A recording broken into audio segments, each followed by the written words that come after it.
Somos el grupo 1, el cual está integrado por el suscrito que es Juan Carlos Malagón. Buen día. Por Jorge Luis Lombana Galindo. Y Marco Antonio Tobar Rojas.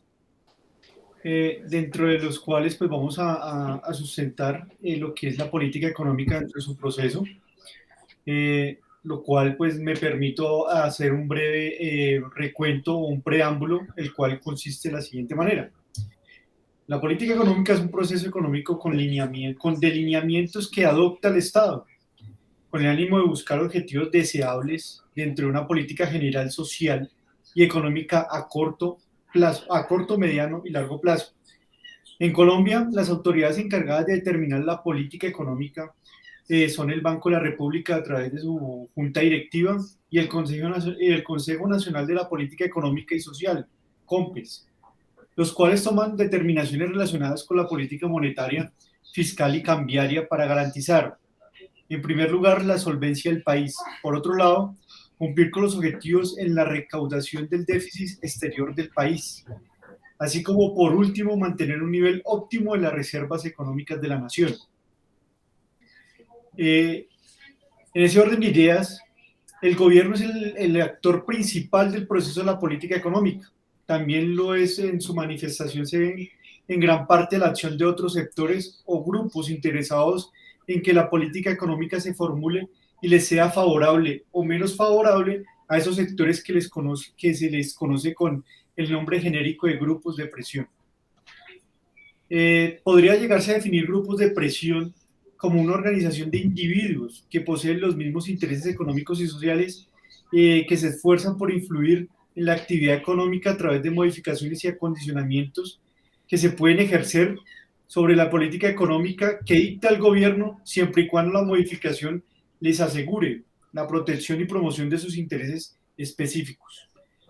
Tenemos dentro de estos grupos grupos de sindicatos, agremiaciones profesionales, políticos, entre otros, los cuales se catalogan la Asociación Nacional Industrial, la Federación Nacional de Comerciantes, la de Agricultores, la de Cafeteros, Federación Colombiana de Industrias Metalúrgicas, la bancaria, Confederación de Trabajadores, la Central de Trabajadores, que es la que ahorita está como más fuerte, la CUT, Fede Arroz y la del gremio de docentes, que es la que ahorita está en pro de algunas políticas de gobierno. No sé, mis compañeros, el aporte de mis compañeros en este punto, en indicar las agremiaciones que actualmente se encuentran realizando, por así decirlo, manifestaciones o en discordias con las políticas que están ahorita avanzando el gobierno nacional. Claro que sí, Juan Carlos, digamos que me permite tomar la palabra, qué pena Marco, pues considero que el momento que está viviendo el Estado colombiano o el país, un momento más bien social y a nivel de gobierno, es muy oportuno para analizar la influencia de esos grupos de presión y de hecho, no solamente los grupos de presión, sino de todos los actores en el diseño de la política económica.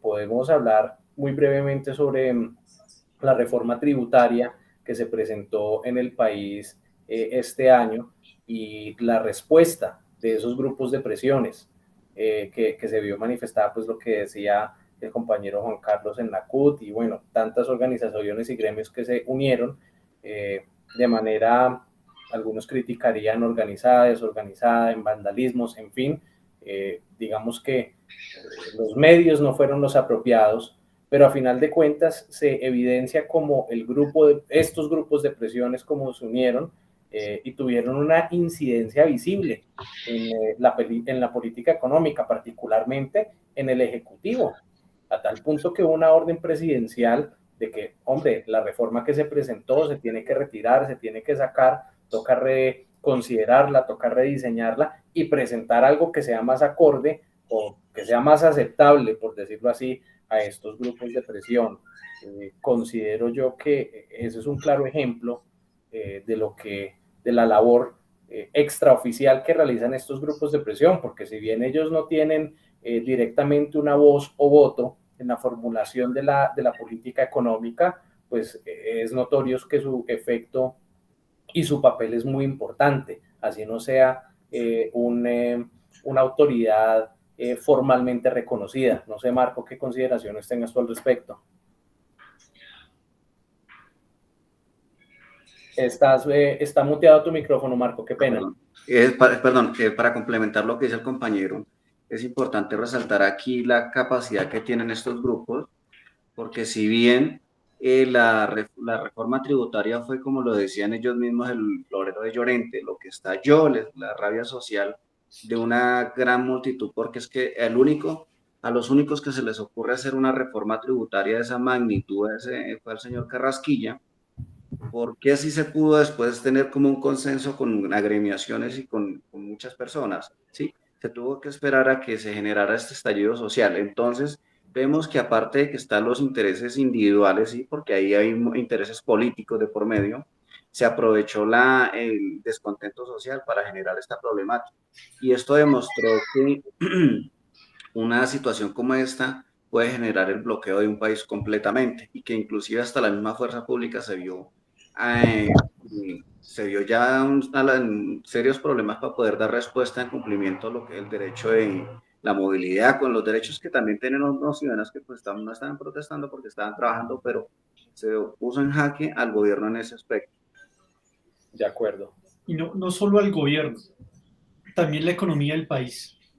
¿Por qué? Porque al ellos bloquear vías, las vías principales, la vía panamericana, que es una vía primordial para la economía del país, por donde sale prácticamente un porcentaje considerable de productos hacia el exterior y que llegan, al bloquearlas, pues genera unas pérdidas considerables para los comerciantes, desabastecimiento en las principales plazas de mercado, etcétera. En fin, lograron, por así decirlo, ejercer una presión considerable a la economía y a las políticas de gobierno del actual presidente de la República.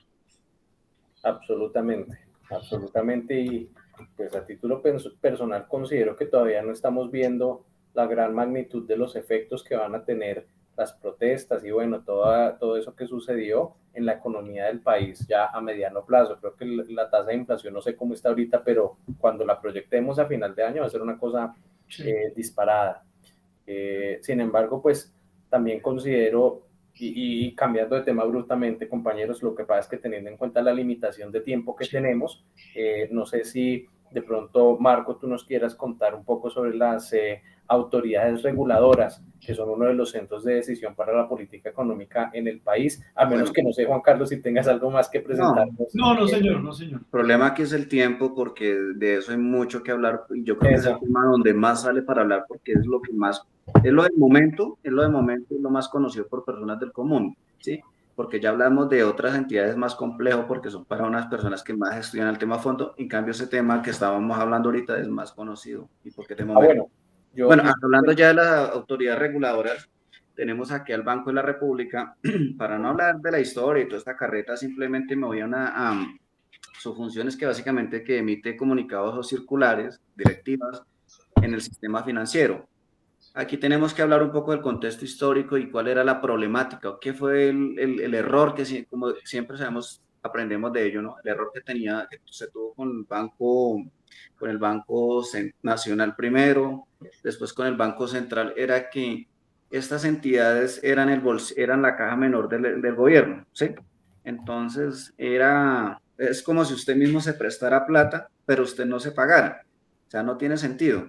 Entonces, esto fue modificándose con el pasar de los años y me acuerdo con una visita de unos ingleses, creo que no me acuerdo el nombre de ellos, vinieron y nos dijeron, no, ustedes están cometiendo un terrible error. De nada sirve hacer eso porque es engañarse a ustedes mismos. Ustedes los que tienen que crear es una entidad independiente, sí, que tome las decisiones y que sea autónoma en cuestión de regulación monetaria, fiscal y toda esta cuestión. Las funciones, así como para darlas así rápido, son función de crédito, que es prestar dinero al banco, presta dinero al Estado, pero en unos casos muy extremos, y lo interesante aquí es que antiguamente este mismo dinero lo pagaba el Estado, pero aquí en esta situación no, porque esos dineros, esos préstamos se van a pagar con bonos, ¿sí? Y esos bonos los puede adquirir un particular y obviamente obtener intereses, y ahí se va a recuperar ese dinero, no como pasaba antes. Banquero pues, de los bancos, básicamente lo que hace es, digamos, en caso de una especulación bursátil o, digamos, en una salida muy apresurada de dinero de las cuentas bancarias, lo que hace es como solventar eso para que no queden vacías. Funciones cambiarias, pues permiten regular como el comercio exterior y el comercio definir las tasas de interés, las tasas cambiarias. Administrar las reservas internacionales siempre busca que éstas tengan liquidez. Obviamente hay que garantizar su estabilidad. Banquero o agente fiscal, esto es muy interesante porque es como un ejemplo, les pongo como Fondete, que es del Estado, del gobierno, del ejército, que es un fondo fiduciario, que hay, es decir, hay unos recursos del Estado y es esta entidad los que se encargan de vigilar que estos se destinen única y exclusivamente para lo que están creados, ¿sí? Para defensa de la fuerza pública.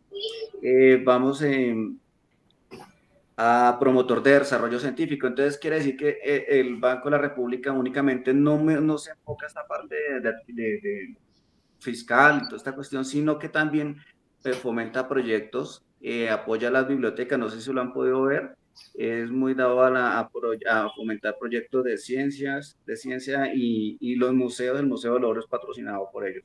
Y por último, emite informes al Congreso de la República para informarles, perdón la redundancia, de cómo se está ejecutando la política fiscal y la política cambiaria. Permítame hacer un aporte con referencia a lo que dice mi compañero. El Banco de la República pues, también ha sido el autor de diferentes políticas, entre eso está el 4 por mil, de la cual ya eso fue una política momentánea que ya se extendió en el tiempo y prácticamente ya es como una política de Estado que se hizo en su tiempo para salvar al sector bancario, pero que ha perpetuado y prácticamente se está haciendo para mí una usura hacia los usuarios. Ya teniendo en cuenta pues, que fue una política para rescatarlos, ya están rescatados, pero continúa y continúa financiándolos y continúa, los intereses que están manejando ahorita están muy altos para poder acceder a los créditos. Entonces, es un punto que quería, es un pequeño aporte que quería hacer a ese punto de los bancos. No sé, mi compañero Jorge. Pues yo sinceramente, pues, leyendo el material y de todo lo que se ha estudiado respecto al Banco de la República, yo sinceramente lo veo como esa rama o como ese mazo del intervencionismo en cuanto a la política monetaria y cambiaria. Perdónenme. El Banco de la República, si bien no es una entidad directamente rectora, como lo decía Juan Carlos, es una entidad que tiene una influencia enorme en la política económica. Lo que pasa es que las determinaciones que ellos toman son más de naturaleza corrijo, coyuntural que estructurales, pero ellos son los que van marcando la parada en relación, por ejemplo, a las tasas la tasa reguladora del mercado cambiario frente al dólar, que digamos, ustedes creo que lo conocen y lo han visto, que esa TRM que día a día el Banco de la República va modificando, marca absolutamente, como le decía Marco, lo que es el comercio exterior, exportaciones e importaciones, pero también tiene una incidencia gigante en lo que es los precios y la inflación en Colombia. Entonces yo lo veo como ese ejemplo claro del intervencionismo coyuntural y a corto plazo en la economía. Bueno, sería muy interesante ver un ejemplo, digo, desde mi punto de vista, qué pasaría digamos que como usted lo está diciendo, puede que se pueda, a pesar de que sean entidades diferentes del Ejecutivo con esta entidad, ¿cómo sería que trabajaran de la mano no de un partido totalmente diferente, no por traer a colación una persona, digamos, netamente de progresismo, ¿sí? a cómo sería o puede ser ese choque, o cómo podría ser o trabajarían de la mano igual como con estos gobiernos de turno. Sí, sería muy interesante ver ese experimento, ¿no? Porque, digamos, usted sabe que los gobiernos progresistas, un ejemplo, pongamos a Gustavo Petro, ¿cómo sería el entrar a plantar su política fiscal, política monetaria y económica y planteársela? Así sería muy interesante ver ese experimento. Bastante, Sí. y eso, digamos que precisamente esas decisiones del Ejecutivo, digo yo, hasta cierto punto, y lo vemos en todos los gobiernos, podemos ir al de Estados Unidos, al gobierno que sea, todas esas decisiones que se toman desde el Ejecutivo se trasladan a las demás ramas. Hablando específicamente en este momento de las entidades reguladoras, pues son las que ejecutan como tal las instrucciones o las políticas o los lineamientos que determina el Ejecutivo. Se puede ver en el Banco de la República o en las otras dos entidades que yo sé que vas a abordar ahorita, pero yo me adelanto, lo que es el Ministerio de Hacienda y Crédito Público y el Ministerio de Comercio, Industria y Turismo. Esos son como tal los que están en el día a día trayendo a la práctica y aterrizando, materializando esas políticas que vienen desde el Ejecutivo. Sí, de igual forma, pues yo diría, o mi aporte sería, en el caso, como le dice Tobar, de un gobierno progresista, tenemos que tener en cuenta que una de las bases económicas del país es el petróleo. Una de las bases económicas del país es los minerales, los metales preciosos que no están totalmente regulados ni controlados por el Estado. Entonces, nosotros no tenemos la misma producción ni reservas petroleras que tiene Venezuela. Y al llegar a este punto de un gobierno progresista donde llega a indicar que va a quitar, no va a jugar con el huevo de oro de Colombia en la parte económica como lo es el petróleo, pues no habría una economía que resista, por ejemplo, 6 meses. Ya estaríamos en una hiperinflación gigante, porque prácticamente acá los que financian la economía, o por así decirlo, es el estrato 2, del 3, 4 y 5. ¿Ya? Son los estratos que financian el Estado a través de sus impuestos. ¿Ya? Las bases, el estrato 1 y 2 son financiados por estos estratos. Y el estrato 7 y 8, como yo siempre lo digo en mi apreciación, montamos una escuelita, montamos una vaina y evadimos impuestos. Entonces, no va a haber una economía que se sostenga y vamos a tener un quiebre en la economía del país. Es mi Bueno, apreciación. ya para finalizar, porque el tiempo no sé cuánto va, sí, sería bueno ver ese experimento, qué tan independiente realmente, porque la idea es esa, ¿no? Qué tan independiente sería esa institución, ¿sí? Del Ministerio de Hacienda del Ejecutivo como tal. Bueno, ya aquí pasamos ya a lo que es el Ministerio de Hacienda y Crédito Público, pues yo creo que el tiempo es muy corto, obviamente la función es definir y formular, regular y ejecutar lo que es las políticas económicas, administrarlo las finanzas públicas. Básicamente, lo que más tenemos así a muy grosso conocimiento es cuando hablamos del Ministerio de Hacienda, conocemos es como el dueño de la chequera, ¿sí o no? Es el que dice qué hay, cómo se van a distribuir estos recursos. Obviamente, esta entidad, este ministerio hace seguimiento a los proyectos de ley que se firman. ¿Sí? Un ejemplo, bueno, se aprobó el 4 por mil, como dice el compañero decía, él es el que le está haciendo seguimiento, aunque la entidad que lo recauda es otra, que es la dirección de la DIANES, pero de todas maneras es lo que hace es un seguimiento para ver y que se haga efectivo ese recaudo. Formulaciones de política económica y planteárselas al gobierno de turno para que las analice y las pueda aprobar en proyectos. Y por último, no sé si de pronto tengan algo ahí, es que me preocupa el tiempo. Sí, estamos un poquito cortos. No, listo, entonces pasemos ya a lo último, que es el Ministerio de Comercio, Industria y Turismo. Básicamente es una entidad, esta es una entidad que lo que hace es apoyar a los productores, a los industriales, a las empresas de bienes y servicios para fomentar que primero se consoliden en el mercado local y posteriormente buscar la posibilidad de proyectarlos a nivel internacional, así como a mozo grosso para no extenderme más. De acuerdo. No, perfecto. Sí. Si quiere pasamos al otro tema y si queda tiempo pues debatemos algo que nos quede por ahí para no quedar cortos. Claro que sí. Pues nada, yo como tal les voy a presentar un poquito sobre las autoridades controladoras que es el último centro de decisión que nos falta por abordar. Pues estas entidades reguladoras tienen como objetivo el regular y supervisar el conjunto de entidades e instituciones que lo conforman y velan por el correcto funcionamiento de las operaciones y actividades financieras que se realizan en el país. Así las cosas, vamos a hablar rápidamente de tres instituciones: la Superintendencia Bancaria, la Superintendencia de Valores y la Contraloría General de la República. Hablando de la Superintendencia Bancaria, pues esta es una entidad que emite circulares, resoluciones para reglamentar las decisiones de la Junta Directiva del Banco de la República y del Ministerio de Hacienda.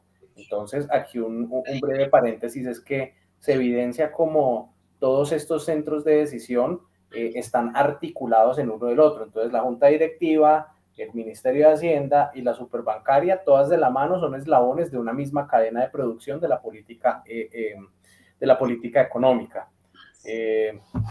Como tal, pues ellos son los que deben asegurar la confianza de las instituciones vigiladas, de los bancos. Superintendencia Bancaria vigila los bancos y básicamente se supone que debe ser una entidad también, no solamente para el correcto funcionamiento, sino que tiene una función de protección al consumidor financiero. Eso es pues la Superintendencia Bancaria. Ya como tal, podríamos proceder a hablar de la Superintendencia de Valores, que ellos también emiten circulares y resoluciones para reglamentar las decisiones del Banco de la República y el Ministerio de Hacienda en el mercado bursátil. Es una entidad pública de carácter técnico que trabaja adscrita al Ministerio de Hacienda y Crédito Público, y sus funciones principales son el organizar, el regular y promover el mercado público de valores en Colombia, y hacen la inspección y vigilancia de los intermediarios del mercado. Me parece muy interesante y quiero leerles textualmente la misión de la Superintendencia de Valores, porque eso nos ayuda a aterrizar como tal cuál es la labor que ellos realizan, que dice que la misión de esta entidad es contribuir a la generación de un marco regulatorio para el mercado de valores que atienda a los principios de protección a los inversionistas, el logro de un mercado justo, eficiente y transparente y reducción del riesgo sistémico, y conducir a la actividad de monitoreo del cumplimiento de la regulación aplicable. Digamos que estas dos entidades son bastante similares la una de la otra, hablando de la Superintendencia Bancaria y la Superintendencia de Valores. Son entes reguladores, protectores al consumidor, una en el mercado bancario, otra en el mercado bursátil de Colombia. No sé si hasta acá ustedes tengan algún aporte, compañeros. Sí, de pronto en el caso mío pienso que las superintendencias todas, porque son varias, se quedan muy cortas a veces en publicidad, porque pues pienso que estas entidades cumplen una función muy importante, la Supersalud, bueno, y en este caso la Superbancaria, porque como usted lo decía, cumple una función de vigilancia y protección al consumidor, ¿no?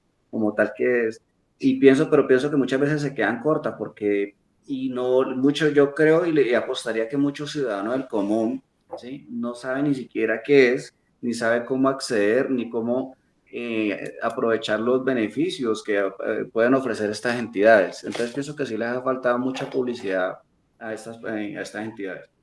Okay. Válido. Juan Carlos, ¿alguna No, pues yo lo que analizo hoy es que ambas son reguladoras, las que establecen la normatividad, la que regula pues prácticamente lo que es el tema monetario del país. Es mi aporte. Sí, perfecto, listo. Y ya para cerrar lo que son las entidades reguladoras, o más bien las autoridades reguladoras, quisiera hablar brevemente con ustedes de la Contraloría General de la República. Esto es una entidad muy importante porque es el máximo órgano de control fiscal del Estado. O sea, su misión, su objetivo, su tarea es vigilar y procurar y asegurarse que se haga un buen uso de los recursos, de los bienes públicos del Estado. Y entiendo yo, de acuerdo pues a lo que se pudo apreciar en el material y lo que hemos escuchado y estudiado, es que esta es una entidad que vigila tanto a organizaciones dentro del Estado, pero también a individuos, todas las personas, mejor dicho, a todos los actores, y lo dice casualmente, acá tengo el artículo 267 de la Constitución Política de 1991, dice que el control fiscal es una función pública que ejercerá la Contraloría, General de la República, que vigila la gestión fiscal de la administración y de los particulares o entidades que manejan fondos o bienes de la nación. Diría uno que esta es una entidad que, pues ya a título personal lo digo, deberían ser los responsables por evitar cualquier tipo de corrupción en el país. Y pues, Pero otro pues, debate que se nos abre y, mejor dicho, nos da acá hasta la medianoche, pero solo con ese comentario se denota que... no, y es más, hay entes políticos, por ejemplo, hay oposición que quiere acabar la Contraloría, porque indican que la Contraloría no es un ente que sí esté funcionando, que sea en verdad un ente regulador, que en verdad castigue a esas personas que están realizando actividades de corrupción, que estén jugando con los activos estratégicos, por así decirlo, de ciertos departamentos y que no está siendo eficaz y eficiente en este momento. De acuerdo. Digamos que yo aterrizo mi perspectiva de las autoridades reguladoras en lo que dijo Marco Tovar hace un rato. Se quedan cortas en publicidad, se quedan cortas en difusión de su rol, pero ante todo creo que se quedan cortas en la ejecución de su mandato. Frente a eso, pues, digamos que viéndolo, y me parece interesante ya, digamos como conclusión mía, puedo empezar yo con mi conclusión si me lo permiten, pues viendo que hay 3 centros de decisión de Colombia: las rectoras, las reguladoras y las controladoras. Las 2 primeras funcionan de maravilla, entre comillas, ya que las políticas que sean emitidas y la manera como son ejecutadas sean acertadas o no acertadas, pues es un debate completamente diferente. Pero en su funcionamiento cumplen su labor. Pero cuando bajamos y aterrizamos ya al nivel más cercano al ciudadano, permítanme la expresión, que son las reguladoras, ahí sí estamos en menos que nada. Sí. Desafortunadamente, tenemos, o constitucionalmente, se diseñó los centros de decisión que deberían funcionar en conjunto como eslabones articulados perfectamente. Desafortunadamente no es así. Digamos que esa es mi conclusión del ejercicio, pero por supuesto muy enriquecedor analizar cómo, de dónde viene la política económica, cómo se ejecuta y cómo se regula. Bueno, eso para mí. Adelante, Juan Carlos o Marco, quien quiera finalizar. No sé, Juan. No, mi conclusión es que en el papel está muy bonito todo, pero en la temática falta mucho. Falta mucho, las políticas están, pero no se están regulando, no se están cumpliendo. En sí, como tal, la corrupción es la que nos está llevando a, a, a un déficit económico de la nación. Es mi aporte. Marco. Sí, sí, no, ya para concluir, así como así básico, digo que como les dije siempre, hace falta mucha, no sé, si hoy en día, lo que pasa es que también la televisión, los colombianos ya hoy en día, me atrevería a decir que son muy pocos los que ven Caracol y RCN. Antiguamente nos amarraban a eso, entonces todo el mundo se enteraba de lo que pasaba acá.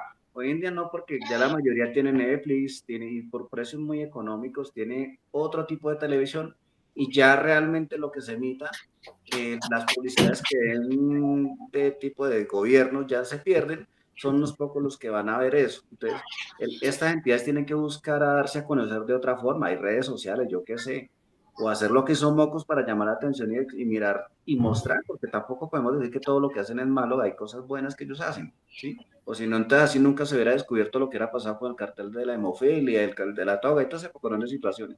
Entonces, ellos les falta es mostrarse más, pero se están quedando en solamente Caracol y RCN o en el Canal 9, que yo creo que eso no lo ve nadie. Canal 9 creo que se llama institucional. Entonces tenemos que buscar nueva forma porque es que ya los colombianos tenemos la posibilidad. Yo soy uno de los que nunca veo Caracol y RCN porque siempre hablan de más bobadas. Entonces la gente de joven, ya las generaciones que vienen atrás no ven eso. Sí, porque ya tienen acceso a otros canales y ya no van a perder el tiempo viendo esa vaina. Entonces tienen que buscar la forma de darse a conocer con los resultados positivos también por otros medios. Muchas gracias. Listo. Bueno, compañeros, muchas gracias a ustedes por esta charla tan enriquecedora. Apreciamos distintos puntos de vista, pero al final de cuentas concluimos que hay mucho lugar para mejorar la política económica de nuestro país. Siendo así, podemos dar por terminada esta sesión.